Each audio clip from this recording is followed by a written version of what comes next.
นมัสการเจ้าค่ะวิกฤตโควิด -19 จะมีหลักธรรมใดช่วยได้บ้างไหมเจ้าคะเจริญพรสมัยพุทธกาลเกิดเหตุโรคระบาดในเมืองไวสาลีพระพุทธเจ้าให้คณะสงฆ์สวดพระพุทธมนต์เพื่อความเป็นสิริมงคลของบ้านเมืองและให้ประชาชนมีสติเกิดปัญญารอดพ้นจากภัยพิบัติได้สถานการณ์นี้ทุกคนตระหนักแต่อย่าตื่นตระหนกคนไทยต้องมีสติเพื่อฝ่าวิกฤตโควิด -19 ไปด้วยกัน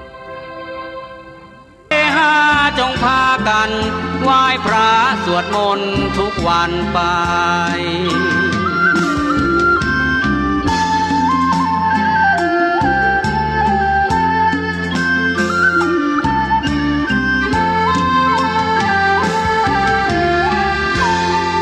ต่อจากนั้นคนทั้งหมู่บ้านต่างพร้อมใจน้อมคำที่ท่านสอนให้ใส่ใจไหว้พระสวดมนต์ทุกเช้าเย็นตั้งใจยึดธรรมบำเพ็ญบูชาเช้าเย็นพระรัตนตรัย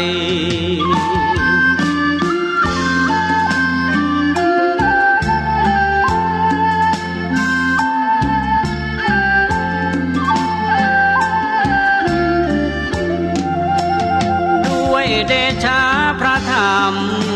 ที่นำสั่งสอนทุกสิ่งโรคฝีดาษหยุดนิ่งเห็นจริงประจักษ์ใจคนเป็นแล้วหายขาดมวลหมู่ญาติปลอดภัยกลับบ้านเรือนกันได้เหมือนตายเกิดใหม่คืนมาก่อนท่านนั้นนำลางตาชาวบ้านไหลหลังร้องห่มร้องไห้ประดังสิ้นหวังคนพึ่งพาท่านบอกให้พึ่งพุทโธพุทโธน้อมเถิดศรัทธาแม้ท่านเองยังพึ่งพาอยู่ไหนไปมาอย่าห่างพุทโธ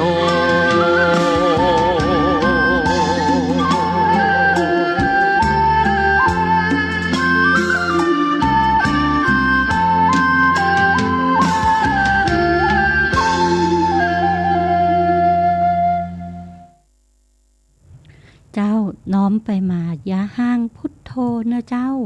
กราบนมัสการสวัสดีญาติธรรมทุกท่านเจ้ากลับมาพบปะกับทนายปอตอนเช้าวันเสาร์และอาทิตย์นะเจ้าช่วงเวลา 7 โมงถึง 8 โมง2 วันเท่านั้นนะเจ้าทุกวันมันบ่ไหวนะเจ้าเพราะว่าต้องทำการงานด้านอื่นตัวนะเจ้ามีงานที่จะต้องทำร้ายอย่างหลายรูปแบบนะเจ้าประกาศจังหวัดเชียงใหม่วันที่2 ตุลานะเจ้าตะวันนี้พบผู้ติดเชื้อโควิด -19 รายใหม่เพิ่ม88รายนะเจ้าเพิ่มขึ้นมา10กว่ารายเนาะวันที่1 70กว่ารายเองอะวันที่2 ตุลาคมนี้88รายยอดติดเชื้อสะสมตั้งแต่เดือนเมษายนมาประมาณ 8,777 รายนะเจ้าแต่ว่ารักษาหายแล้วออกไปแล้วนะเจ้า 7,834 รายอยู่ระหว่างคัดกรอง35รายนะเจ้ามีผู้ติดเชื้ออยู่ในโรงพยาบาล868รายโรงพยาบาลสนามจังหวัดเชียงใหม่แยกเป็นโรงพยาบาลสนามจังหวัดเชียงใหม่353รายโรงพยาบาลสนามเฉพาะกิจ29รายนะเจ้าโรงพยาบาลรัฐ191รายโรงพยาบาลเอกชน291รายโรงพยาบาลต่างจังหวัด4รายนะเจ้าโอ้โหตรงนี้เราต้องเนี่ยอย่างแรกก็คือตัวนี้นะเจ้าทนายปอไปวางไว้ตรงไหนแล้วก็คือตัวนี้พกไว้ซื้อหาพกไว้ในกระเป๋าเหมือนเฮามีมือถือเลยนะเจ้าตอนนี้ใครบ่มีมือถือนี่ก็แหมมาแจ้เหมือนจะเป็นอุปกรณ์เศรษฐกิจจำเป็นในชีวิตประจำวัน นะเจ้าที่ต้องมีเหมือนเงินก็คือมือถืออันต่อมานี่นะคะยิ่งกว่าเงินนะเจ้ามีเงินก็ยังรักษาโควิดมาได้นะเจ้าป้องกันโควิดมาได้มีแอลกอฮอล์ฆ่าเชื้อนะเจ้าไข่ตี้มีขวดใหญ่ก็หาซื้อหลอดสเปรย์ขวดเล็กนี้มาถ่ายใส่กระเป๋านะเจ้าไปไหนมาไหนก็ฉีดได้ฉีดมือนะเจ้าฮับสตังมาก็ฉีดสตังที่เฮาฮับมานะเจ้าเพื่อป้องกันการฆ่าเชื้อสำหรับคนที่ยังไม่มีภูมิคุ้มกันนะเจ้าตัวเนี้ยสำคัญมากเลยนะเจ้าสเปรย์ฆ่าเชื้อแล้วก็หน้ากากอนามัยนะเจ้ามันจะมีหน้ากากหลายรูปแบบแล้วแต่เราจะเลือกกันนะเจ้าหน้ากากบางคนก็บอกว่าหน้ากากใจแล้วเอามาซักใจอีกใจแล้วเอามาซักใจอีกสำหรับใจในบ้านดีกว่านะเจ้าเพราะว่ามันก็ลดเซฟค่าใช้จ่ายเราอยู่ในบ้านแต่ว่าเราอยู่กันระหว่างพี่น้องญาติความใกล้ชิดความสัมพันธ์บางครั้งมันทำให้ติดต่อกันได้นะเจ้าถ้าเราบ่ใส่หน้ากากอนามัยแล้วก็บ่ป้องกันการฆ่าเชื้อในบ้านแม้ว่าจะฉีดสเปรย์หรือว่าเอาแอลกอฮอล์ 75% เจ็ดล้างแล้วบางทีก็ยังบ่เซฟนะเจ้าถ้าเราบ่ใส่ตัวหน้ากากอนามัยนี้จริงๆหน้ากากใจแล้วต้องทิ้งทันทีนะเจ้าแต่ว่าผู้สูงอายุของทนายปอท่านเซฟคู่อย่างนะเจ้าประหยัดตู้อย่างจ้างกินจ้างใจจ้างตานแล้วก็ด้วยสุขลักษณะในการใช้เงินแบบนี้ทำให้ทนายปอมีกินมีใจเหลือกินเหลือใจทุกวันนี้จากท่านนะเจ้าก็เลยต้องตามใจท่านนะเจ้าทุกอย่างตามใจหมดเลยนะเจ้าแล้วใครไปที่ร้านเชียงฮงวิชยานนท์นะเจ้าต้องตั้งแต่วันที่20ถึง28ไปตรวจหาเชื้อกันนะเจ้าศูนย์ประชุมนานาชาตินะเจ้าศูนย์ประชุมแสดงสินค้านานาชาติเชียงใหม่ตึก SME เข้าประตู5นะเจ้าหรือโรงพยาบาลกู้แห่งเดิน walk in เข้าไปตรวจหาเชื้อโควิดได้เลยนะเจ้าแต่วันนี้ทนายปอก็มีนัดคุณหมอล้างแผลนะเจ้าเพื่อดูขอคุณหมอตัดไหมคุณหมอว่ายังไม่ถึงเวลาตัดไหมต้องอีก1 อาทิตย์ทนายปอโอ้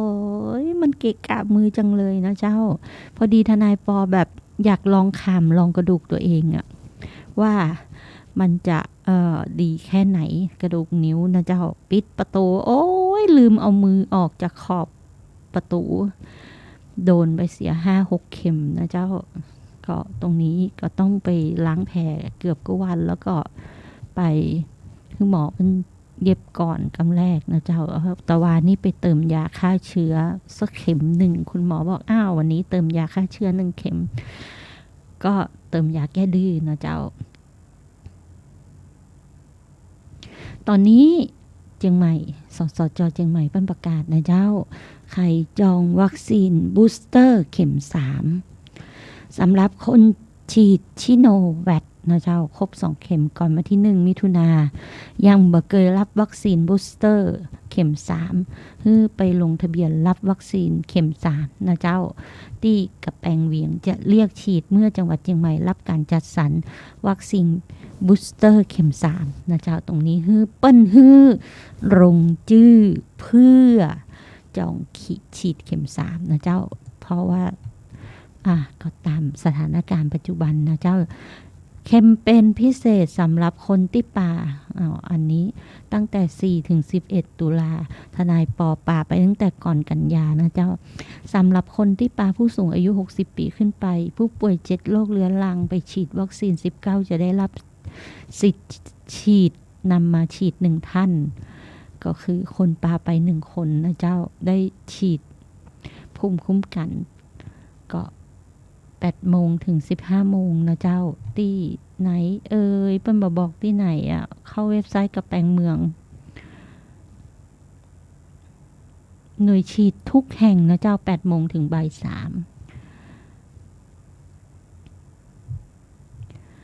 แล้ววันที่27ที่ผ่านมานะเจ้าเย็นตาโฟป้าฟักนะเจ้าต้นเป่าสักกระแปงนะเจ้าช่วงวันที่9 ถึง 26 กันยานะเจ้าเย็นตาโฟป้าฟัก ตั้งแต่9ถึง26กันยาใครไปกินที่หั่นก็กลายเป็นคลัสเตอร์นะเจ้าของคือไปตรวจหาเชื้อที่ศูนย์ประชุมตึก SME ประตู5นะเจ้าแล้วก็ออสตาอารีนานะเจ้าออสตาอารีนาตั้งแต่14 19และ21นะเจ้าออสตาอารีนา14 19และ21ช่วงวันนี้นะเจ้าที่ถนนจังม้อยอำเภอเมืองจังหวัดเชียงใหม่ผู้ใช้บริการและผู้ที่สัมผัสกับพนักงานออสตาอารีนาสนามฟุตบอลหญ้าเทียมจังม้อยอำเภอเมืองจังหวัดเชียงใหม่ฮื้อไปตรวจหาเชื้อโควิดกันนะเจ้าช่วงสถานการณ์โควิดนี้นะเจ้าจะอยู่อย่างใดนะเจ้าเปิ้นบอกว่าโควิดในนิมิพระพุทธศาสนาเจ้าค่ะวิกฤตโควิด -19 จะมีหลักธรรมใดช่วยได้บ้างไหมเจ้าคะเจริญพรสมัยพุทธกาลเกิดเหตุโรคระบาดในเมืองไวสาลีพระพุทธเจ้าให้คณะสงฆ์สวดพระพุทธมนต์เพื่อความเป็นสิริมงคลของบ้านเมืองและให้ประชาชนมีสติเกิดปัญญารอดพ้นจากภัยพิบัติได้สถานการณ์นี้ทุกคนตระหนักแต่อย่าตื่นตระหนกคนไทยต้องมีสติเพื่อฝ่าวิกฤตโควิด -19 ไปด้วยกัน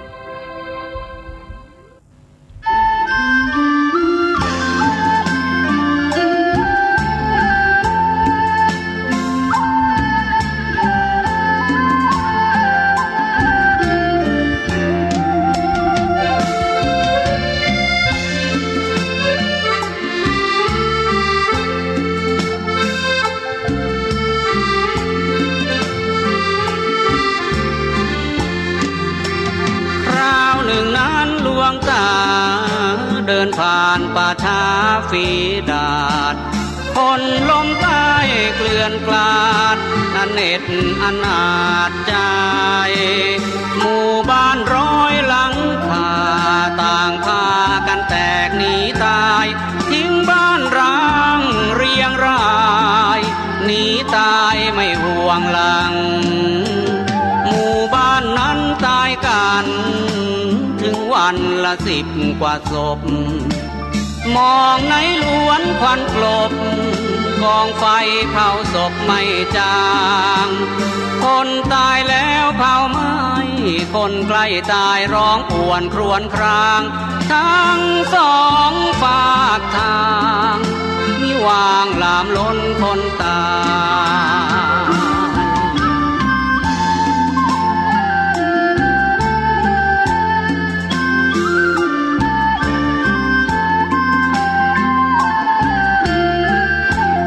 ผ่านไปพักกระท่อมน้อยคนทราบข่าวต่างทยอยรุมล้อมมาคอยพึ่งอาศัยคนเป็นฝีดาษ2 คนกระเสือกกระสนมาใกล้มีคนคอยกันไว้ห้ามเข้าไปในเขตนั้นหลวงตาบอกว่าไม่เป็นไรจงทำกระท่อมเร็วไว้ให้เขาอาศัยอยู่ด้วยกันแล้วให้ทุกคนสงบตนอย่าพลุกพล่านอย่าเฮฮาจงพากันไหว้พระสวดมนต์ทุกวันไป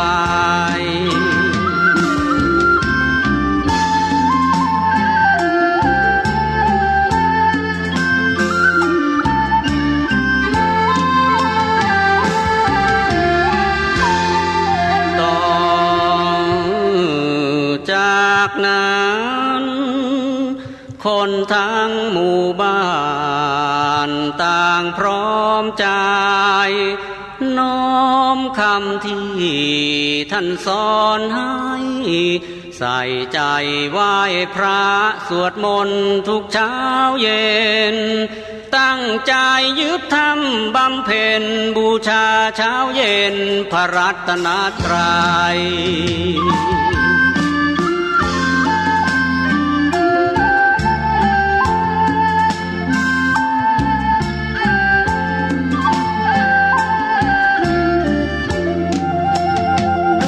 เดชะพระธรรม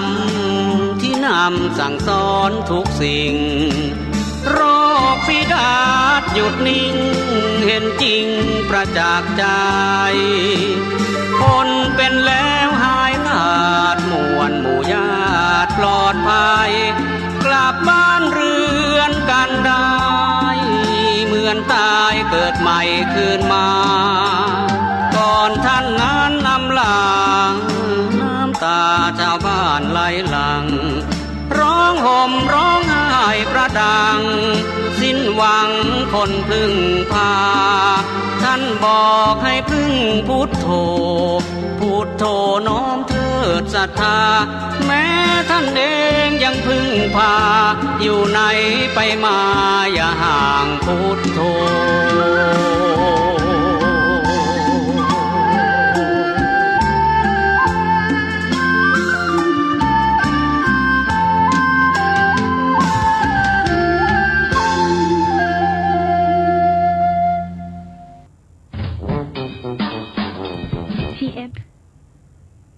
เจ้าไปไหนอย่าห่างพุทโธนะเจ้าช่วงนี้โควิดในนิมิตพระพุทธศาสนานะเจ้าสวดมนต์ไหว้พระปฏิบัติธรรม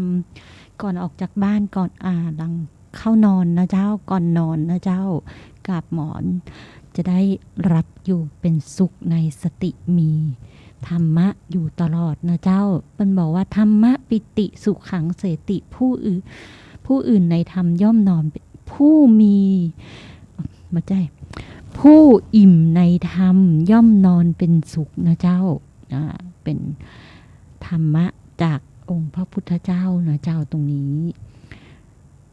โควิดตอนนี้นะเจ้ามีหลายที่ศพโขงนะเจ้าเป็นบอกว่าศพโขงอำเภออมก่อยนะเจ้าตำบล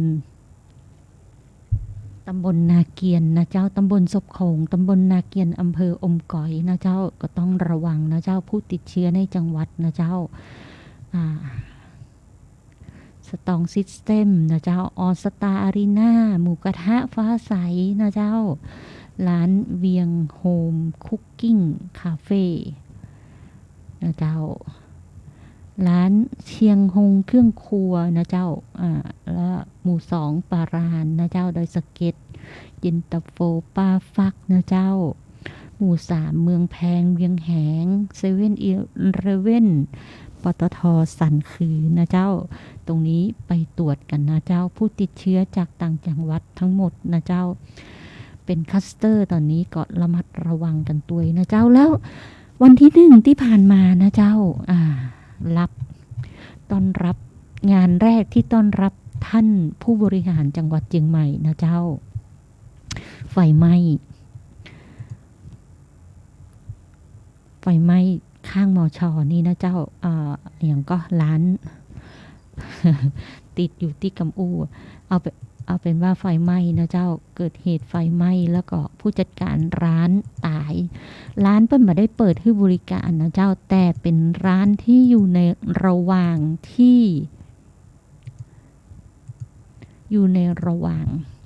รีโนเวทนะเจ้าซ่อมบำรุงทั้งหลายนะเจ้า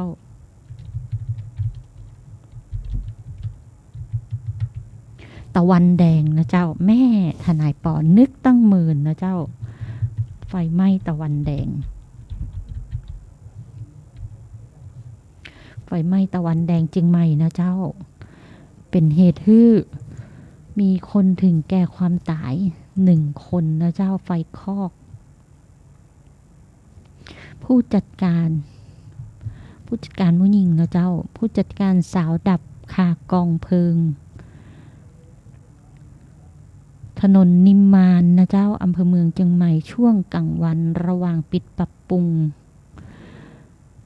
ประมาณ 10:40 ในลานประเสริฐแลนด์ถนนนิมมานอยู่ระหว่างเปิดดำเนินการเพื่อปรับปรุงเบื้องต้นรู้แต่ว่ามีผู้จัดการเป็นผู้หญิงชื่อโบยติดอยู่ภายใน1 คนติดต่อไปได้เพราะไปได้รับโทรศัพท์เจ้าหน้าที่กำลังเร่งระดมเพลิงนะเจ้าในช่วงนั้นเจ้าหน้าที่เป็นเร่งระดมเพลิงก็คนที่ติดอยู่ในห้างนี่ก็ถึงแก่ชีวิตแล้วนะเจ้าตามข้อมูลข่าวหน้าหนังสือพิมพ์ อีกอันหนึ่งนะเจ้าต้นยางนานะเจ้าต้นยางนาต้อนรับผู้บริหารจังหวัดเชียงใหม่ง่ายๆคือวันที่1มีงานต้อนรับผู้บริหารจังหวัดเชียงใหม่1ไฟไหม้ตะวันแดง2ต้นยางนานะเจ้าล้มต้นยางนาคือต้นยางที่สารปีนะเจ้าที่เป็นถนนสายที่ธรรมชาติและสวยงามนะเจ้าเป็นอนุรักษ์ไว้เพื่อดูแลเป็น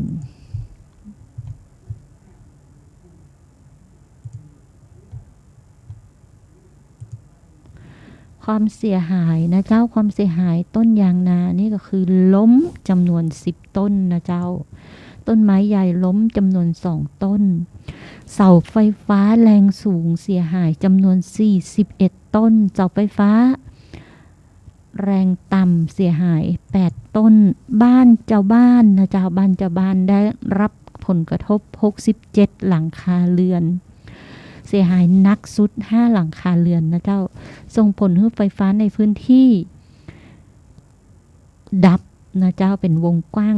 2,000 ครัวเรือนขณะนี้การไฟฟ้าส่วนภูมิภาคเชียงใหม่เป็นเกาะแก้ไขแล้วนะเจ้าแก้ไขแล้วเสร็จเรียบร้อยท่านผู้ว่าก็ไปลงดูพื้นที่ด้วยตัวเองนะเจ้าทั้งตะวันแดงแล้วก็ต้นยางนานี่นะเจ้าที่สระปีแล้วก็รองผู้ว่านะเจ้ารองผู้ว่าก็ไปนะเจ้านายประจนปรัชกุลผู้ว่าจังหวัดเชียงใหม่ได้ลงพื้นที่ติดตามสถานการณ์และบัญชาการเหตุการณ์พร้อมด้วยรองผู้ว่าราชการจังหวัดเชียงใหม่ในอำเภอสารพีและว่าที่ร้อยตรีณัฐพงศ์ทิตวิการนะเจ้าหัวหน้าสำนักงานป้องกันและบรรเทาสาธารณภัยเชียงใหม่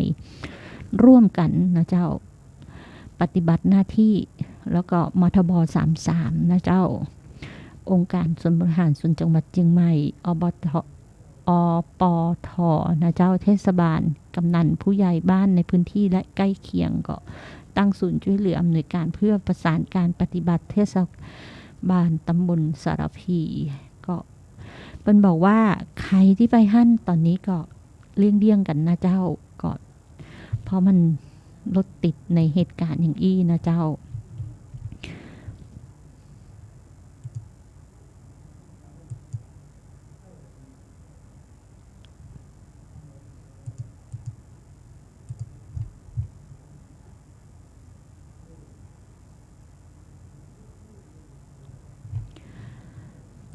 แชร์ลูกโซ่นะเจ้าแชร์ลูกโซ่แล้วก็ชอบโกงตอนนี้ฮิตกันบนโรงพักนะเจ้าวิ่งขึ้นโรงพักกันเป็นบ้านเล่นเดินมานี่จะว่าไปแล้วทุกชั่วโมงเลยนะเจ้าที่ทนายปอนั่งอยู่ก็จะมีคนเดินขึ้นมาแจ้งความเจ้าค่ะเรื่องอย่างเจ้าเรื่องซื้อของเรามาได้ของตามที่ซื้อแหมสักกรรมก็ซื้อของบนอินเทอร์เน็ตแล้วมาได้ของซื้อของบนอินเทอร์เน็ตแล้วมันส่งอย่างมาฮื้อบ่ฮู้นะตรงนี้จะแย่งจากได้ดีฮื้อซื้อในเว็บไซต์ที่มีคนใจบริการนักๆนะเจ้าก็เปิ้นบอกว่ามีเปิ้นทางเว็บไซต์มีประกันฮื้อนะเจ้าเพราะว่าร้านค้าต่างๆต้องส่งข้อมูลร้านค้าคือเว็บไซต์เหล่านั้นนะเจ้าส่งบัตรประชาชนส่งทะเบียนการค้าให้ร้านค้าเหล่านั้นจึงจะได้เข้าร่วมในเว็บไซต์เหล่านั้นในการสั่งซื้อของนะเจ้าบอกว่าจะ Lazada หรือ Shopee นะเจ้าทนายปอเห็นเปิ้นมาแจ้งความเปิ้นก็บอกว่าต้องการใบแจ้งความเพื่อไปฮื้อเว็บไซต์เหล่านั้นเพราะเว็บไซต์เหล่านั้นรับประกันนะเจ้าตรงนี้ก็ตามสถานการณ์ปัจจุบันนี้มันเป็นสิ่งจำเป็นนะเจ้าจำเป็นจะต้องซื้อของทางอินเทอร์เน็ตออนไลน์โดยสาเหตุที่ว่าออกไปไหนแล้วน้องโควิ่งควิดเต็มเลยนะเจ้าเพราะฉะนั้นใช้สตินะเจ้าบางครั้งมันก็ต้องมีเกิดเหตุการณ์ผิดพลาดกันพ้องทนายปอก็เกิดผิดพลาดเหมือนกันนะเจ้าแต่ทนายปอยังไม่ได้ตาม ก็ปล่อยไปตามสถานการณ์อโหสิกรรมไปอภัยทานไปแต่มันก็น่ามหัศจรรย์นะเจ้าเวลาไปไหนทนายปอก็บ่เกิดเดือดร้อนนะเจ้าบ่มีภัยอันตรายทั้งหมดทั้งมวลเกิดขึ้นนะเจ้า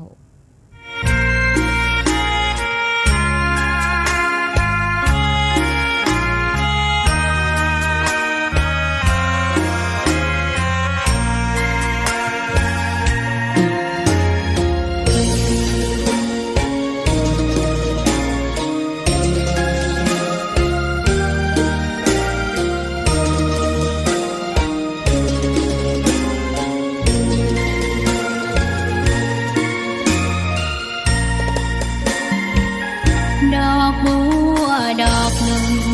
พึงใจไว้เพื่อบูชาแด่องค์พระศาสดาสัมมาสัมพุทธเจ้ามีความงามเงียบไม่เปรียบเทียบเขาเทียบเรา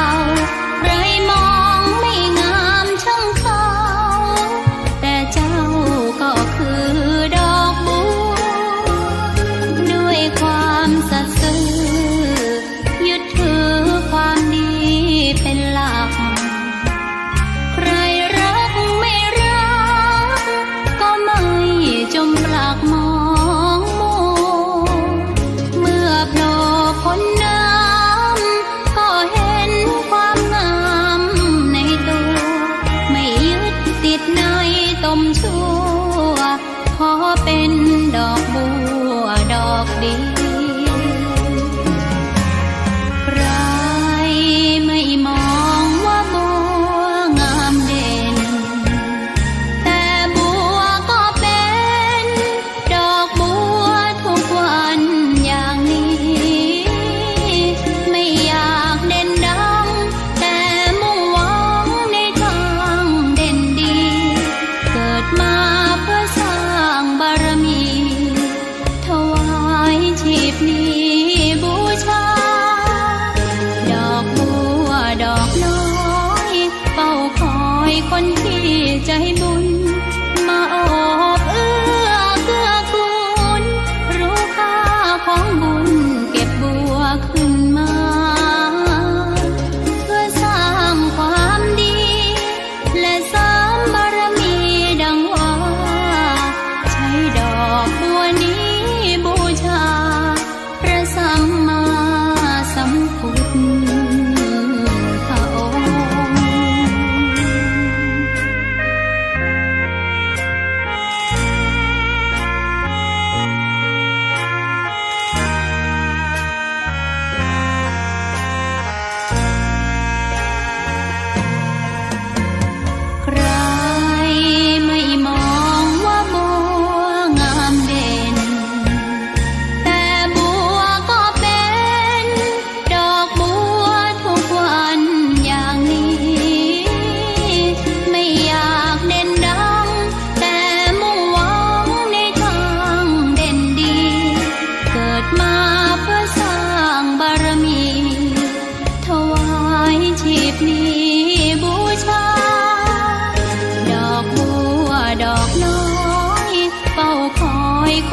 วนี้บูชา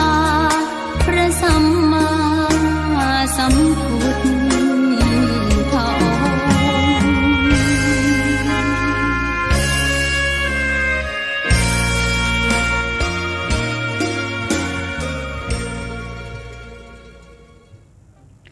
เจ้าใช้ดอกบัวบูชานะเจ้าตรงนี้บัวบูชาเป็นที่ฮู้กันเนาะว่าดอกบัวนี้เป็นดอกบัวที่จัดไว้เพื่อเปรียบเทียบถึงสติปัญญาของคนเฮานะเจ้าบัวในตมบัวเหนือน้ำบัวใต้น้ำนะเจ้าบัวบานนะเจ้าแล้วบัวที่ยังไม่บานก็เปรียบเทียบกันนะเจ้าแต่ แต่ว่าตอนนี้เมื่อเอาบัวบูชาก็ต้องเอาใจบูชาตัวนะเจ้าเมื่อใจบูชาแล้วถ้าร่างกายบูชาตัวยิ่งดีนะเจ้าปฏิบัติสมถกรรมฐานหรือวิปัสสนากรรมฐานนะเจ้าว่างจากการงานช่วงไหนนะเจ้าจัดการเลยนะเจ้านั่งอยู่ก็หายใจเข้าพุทนะเจ้าหายใจออกโทลมสัมผัสที่ปลายจมูกนะเจ้าลมสัมผัสที่ปลายจมูกนี้ทำให้เรามีสติรับรู้นะเจ้าเข้าพุทนะเจ้าโทออกนะเจ้าหรือลมหายใจเข้านะเจ้าพองหนอลมหายใจออกยุบหนอนะเจ้าแต่ว่าวิปัสสนามันจะมีบางสิ่งบางอย่างเกิดขึ้นกับเราถ้าเรากำหนดสติบัทันจะทำให้ฟุ้งซ่านนะเจ้าตรงนี้เริ่มต้นก่อนจะปฏิบัติครั้งแรกเรียนเชิญไปปฏิบัติตามสำนักปฏิบัติธรรมนะเจ้าที่เพิ่นจัดไว้จะมีแม่ชีคอยดูแลสุขอนามัยหมู่เฮานะเจ้าในสถานที่และระเบียบกฎเกณฑ์นะเจ้าจะได้ผู้หญิงก็จะได้บ่ไปยุ่งกับสงฆ์จะได้บ่ยุ่งกับผู้หญิงนะเจ้าอย่างวัดพระธาตุสีจอมทองนะเจ้าวัดรำเปิงตะโพธารามนะเจ้าเพิ่นจัดสถานที่ที่หมู่เฮาไว้จัดเพื่อปฏิบัติธรรมนะเจ้าเป็นห้องว่าโยคีนักศีลนักบุญนะเจ้าใครที่ว่างจากการทำงานก็ลองไปดูนะเจ้าตรงนี้แล้วในรัฐธรรมนูญนะเจ้าที่ผ่านมารัฐธรรมนูญเพิ่นก็บอกว่ารัฐนะเจ้ามีหน้าที่นะเจ้ารัฐมีหน้าที่สนับสนุนดูแลนะเจ้าศาสนานะเจ้าถ้าในปอเอามาจากตรงไหนเอามาอู้ใดๆนะเจ้านะเพิ่นบอกไว้ในรัฐธรรมนูญนะเจ้ามีกฎเกณฑ์ของกฎหมายนะเจ้ารัฐ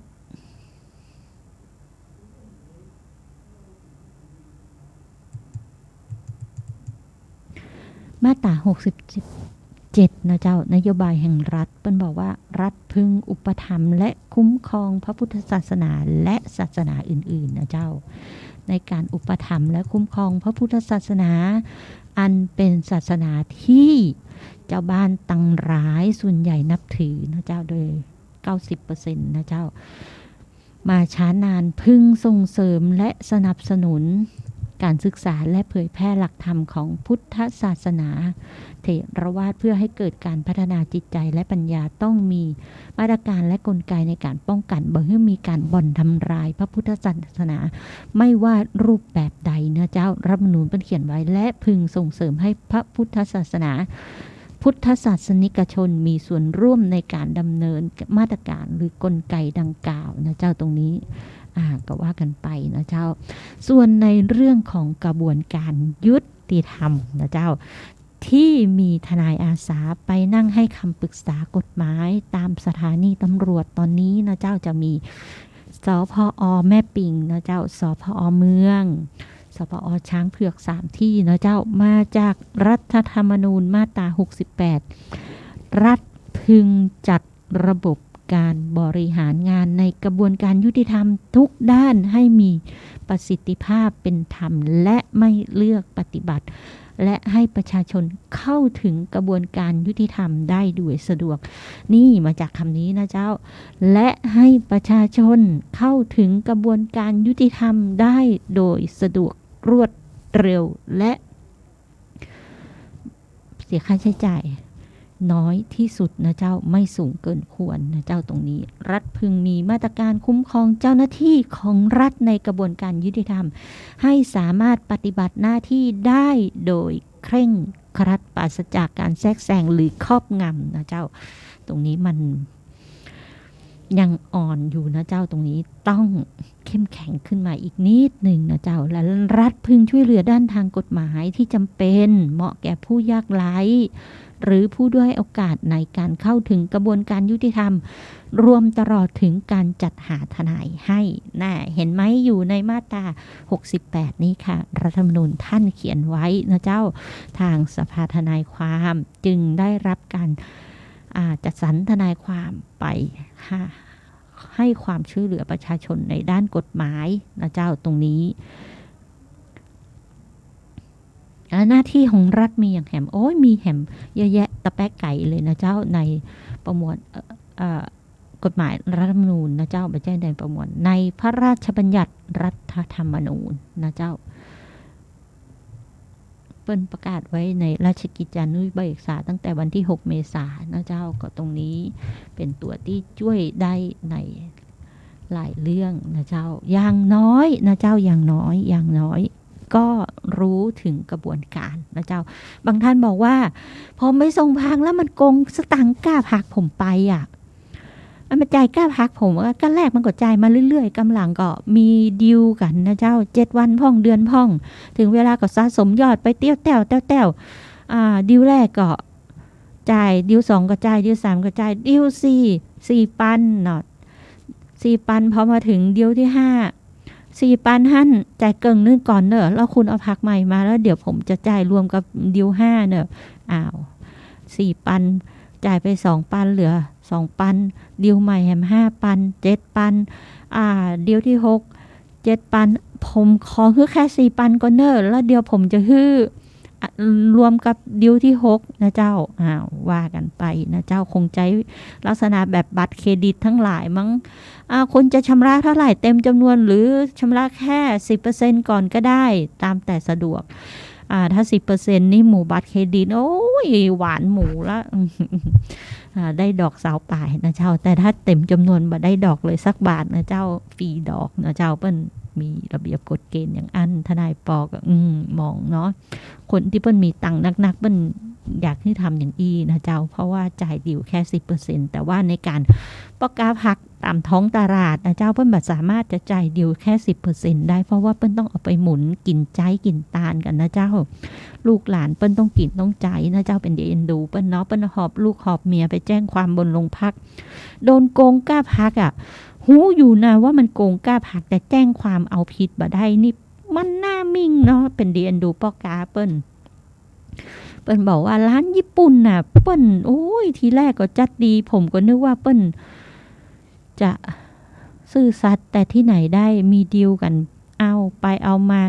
มันใจเทคนิคในการล่อหลอกผมตอนนี้กล้าพักผมส่งไปเบสเซ็ต 60,000 กว่าบาทแล้วผมมาได้สตังค์คืนสักบาทผมจะเงี้ยอย่างใดดีนะเจ้าทนายปอแนะนำได้อย่างเดียวคือจัดสรรหาทนายความนะเจ้าคือทำโนติสนะเจ้าโนติสหนังสือทวงถามเสร็จแล้วก็ฟ้องดำเนินคดีนะเจ้าถ้าฟ้องดำเนินคดีแล้วถึงวันที่ศาลพิพากษาให้ชำระหนี้ตามที่มีการซื้อขายพักกันจริงนะเจ้าแต่ยังมาชำระหนี้นะเจ้าเขาจำหน่ายจ่ายโอนเงินทรัพย์สินเขาไปเมื่อเขาจำหน่ายจ่ายโอนเงินทรัพย์สินเขาไปนั่นแหละที่เรียกว่าเริ่มโกงเจ้าหนี้นะเจ้าตรงนี้แจ้งความดำเนินคดีได้นะเจ้าแต่ว่าถ้าเปิ้นจำหน่ายจ่ายโอนทรัพย์สินเปิ้นไปแล้วก่อนเมินแล้วก่อนที่คุณจะโดนเบี้ยวนะเจ้าอย่างอี้กับบ่ใจการโกงเจ้าหนี้นะเจ้าตรงนี้ทนายปอก็เลยอยากเรียนให้หมู่เฮานะเจ้าว่าการซื้อขายจะเป็นการช่อโกงหรือโกงเจ้าหนี้จะเป็นเข้าสู่กระบวนการโกงเจ้าหนี้นะเจ้าแต่ว่าจะเป็นช่อโกงมาได้นะเจ้าถ้ามีการทำมาค้าขายกันโดยปกตินะเจ้าตรงนี้หูอยู่ว่าไม่มีไม่หนีไม่จ่ายแต่มันโกงชัดๆคำนี้ไม่มีไม่หนีไม่จ่ายนะเจ้าคือดอกตะไดดอก130ไม่เป็นไรผมให้ดอก130ลูกนี้ทั้งหลายบอกผมยินดีแต่พอถึงเวลาชำระหนี้นั่งดึงจึงงึงนะเจ้าหน้ามึน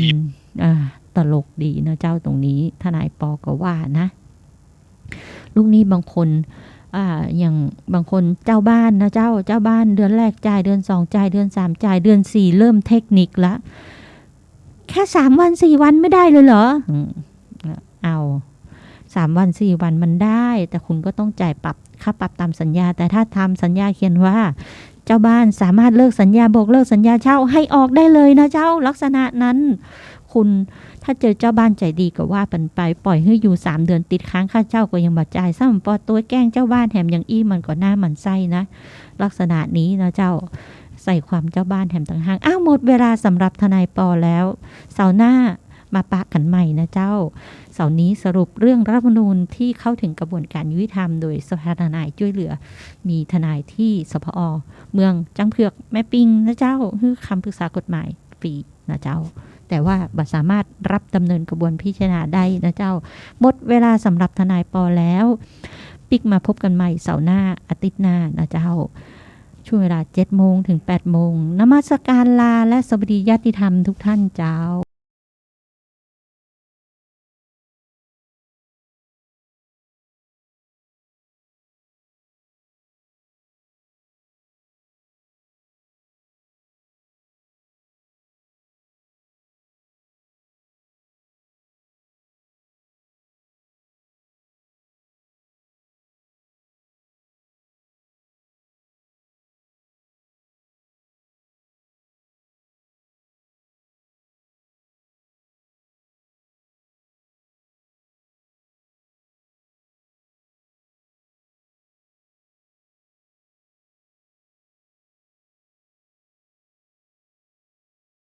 จงร่วมใจยืนตรงเคารพธงชาติด้วยความภาคภูมิใจในเอกราชและความเสียสละของบรรพบุรุษไทย